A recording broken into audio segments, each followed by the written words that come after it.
number of years ago at a vestry meeting, the discussion came up, well, it's what happens at a lot of vestry meetings.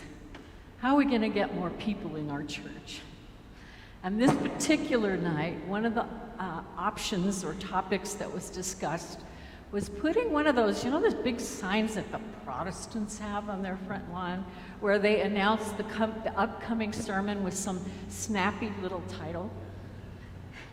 Well, that came up, and one woman screeched, "No!" because the clergy would be spending the whole week thinking about snappy titles for their sermons instead of doing their work, is what the implication was. I remembered that comment, and I thought, I bet there's a resource for snappy titles. I bet Professor Google could help you with that. And so I checked, and sure enough, there are a number of websites with snappy titles for your sermon.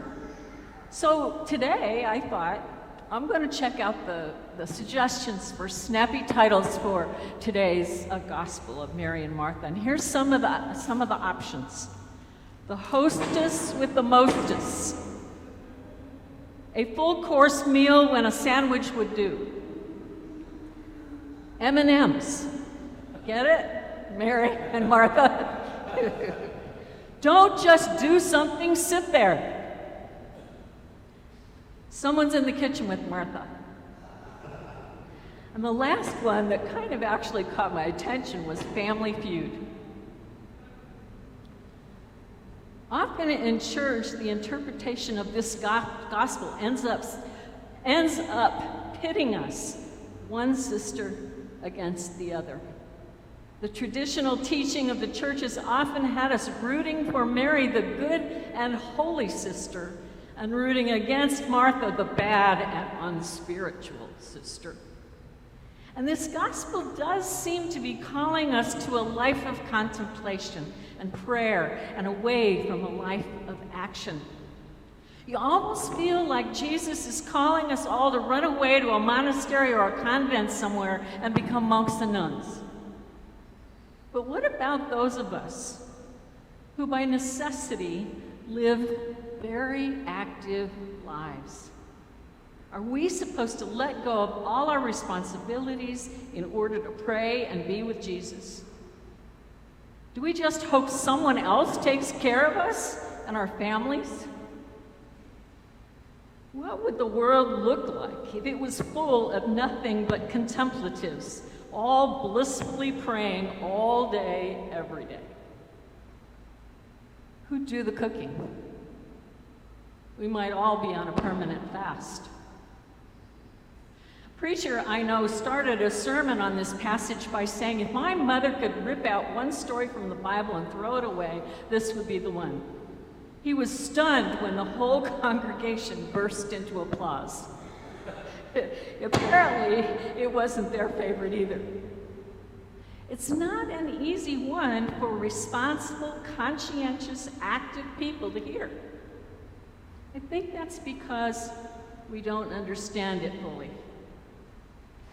Jesus isn't really calling Martha away from a life of active service. If he was, he would have told her to drop what she was doing the moment he walked in the door, even before he sat down and began to teach. He didn't chastise her until she began to whine. Lord, don't you care that Mary's making me do all the work myself? Make her help me. What parent hasn't heard that whine a time or two? The instant Jesus heard that whine, he knew that Martha's work had stopped being a ministry and instead had become a source of resentment. She had stopped seeing her work as an opportunity to serve others and had shifted the focus to herself and what her ministry was costing her. She had allowed her work to distract her from focusing on God's presence.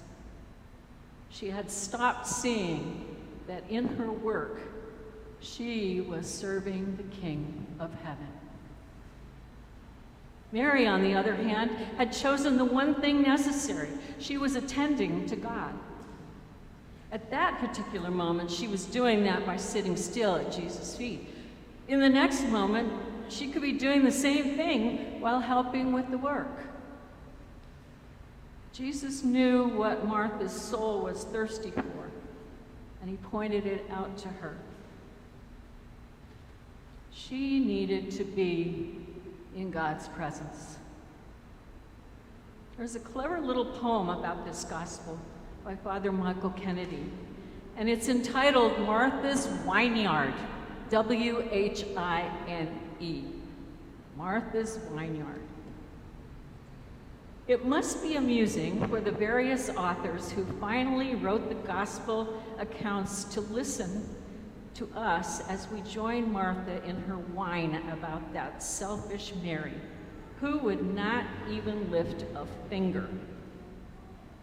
And while they would understand that every family has lots of members like Mary and not enough like Martha, surely those saintly observers would also notice that we mostly admire Mary from afar, but up close where the work happens, we would like to scream at her. And yet, in the afterglow, bent by a good wine, we might maybe just miss the point, for this is not a lesson in how listening is better than doing. And so, the moan of the Martha inside us might be misdirected, since this is just a simple reminder for all disciples that each of us must not just do, but also listen, and listen as well as do. Do and listen, listen and do. Jesus is calling us to nurture that listening part in us, but not to the exclusion of the action or service part of us. The emphasis in this particular story is on the listening part because it's usually the Mary in us that gets neglected. As Martha discovered, work and service and busyness can become distractions that draw us away from attending to God. But we are not being called away from work to the other extreme, a life of pure contemplation. Rather, we are being called to a blending of the two. Some would say, well, that means you have a time of devotion in the morning before you begin your day, and then you go and do your work. Well, yes, a time of devotion in the morning is a good thing, as Martha Stewart used to say. But that can lead to compartmentalization, a separation between spirituality and work. There's our prayer life, and then there's our work. Two separate entities, two separate parts of our lives. But we are being called to something way more profound and exciting. We are being called to blend the two so completely that, as the Benedictines say it, that prayer is work and work is prayer. I once stayed in a bed and breakfast in Jenner, California. Jenner is a little town where the waters of the Russian River empty into the Pacific Ocean. You could hardly tell when you were looking, where did the river end and the ocean begin? Almost as though we are being called to blend the two currents of our lives, to have the more gentle Mary current meet the boisterous and active Martha current until you can't tell which is which. How would Martha's work have been different if the Mary in her had been aware of the presence of God? How would our own work be different if all the time we were working, we were attending to God?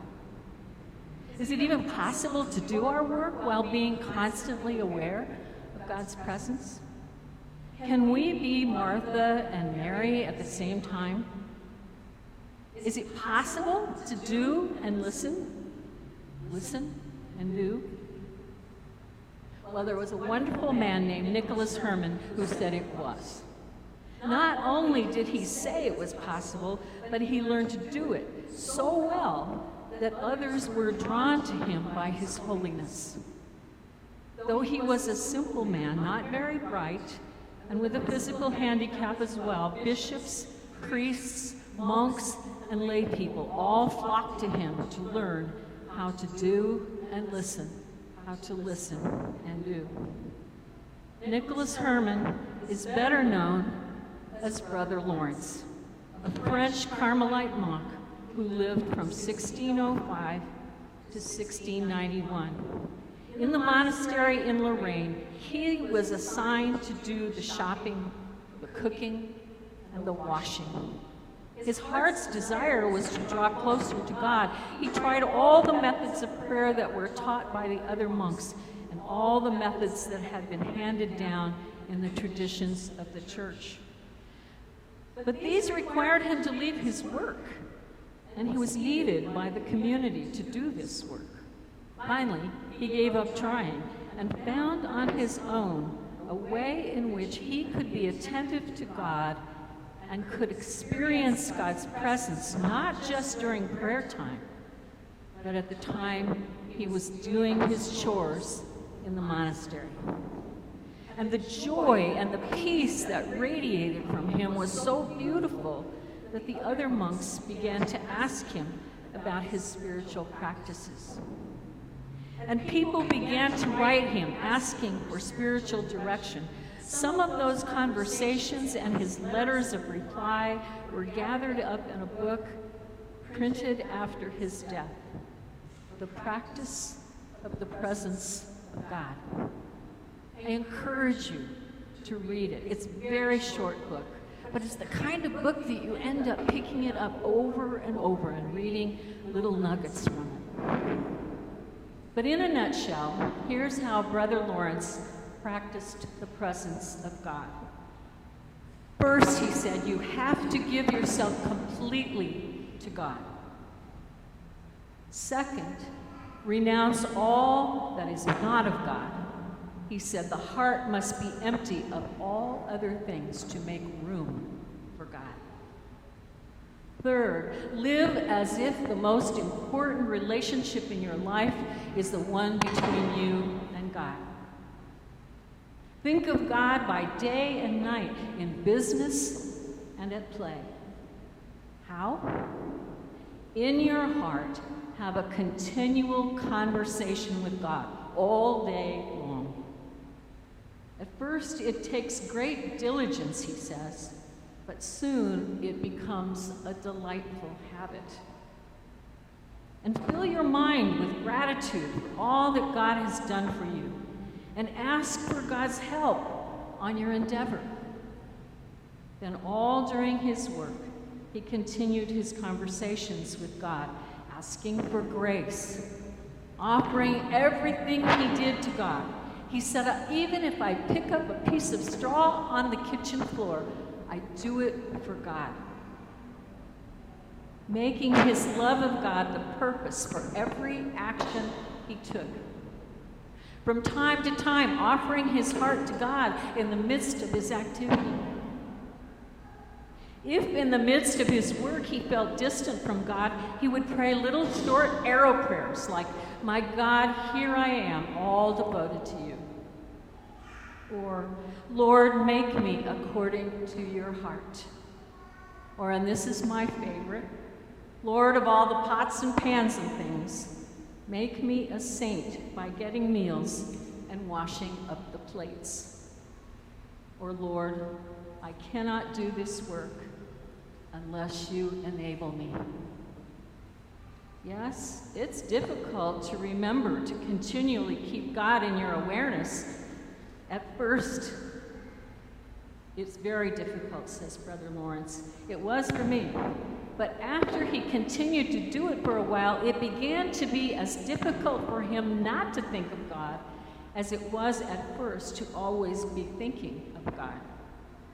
The end result, he says, is the time of business does not with me differ from the time of prayer. And in the noise and clutter of my kitchen, while several persons are at the same time calling for different things, I possess God in as great a tranquility as if I were upon my knees before the Blessed Sacrament.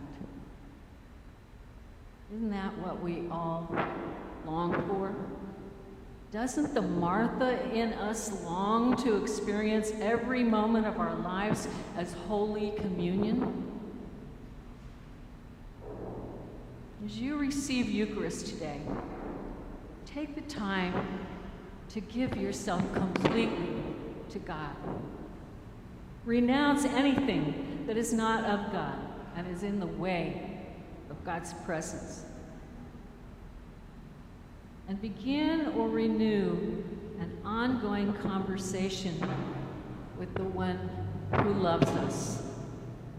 And may we have the grace to pray, my God, here I am, all devoted to you.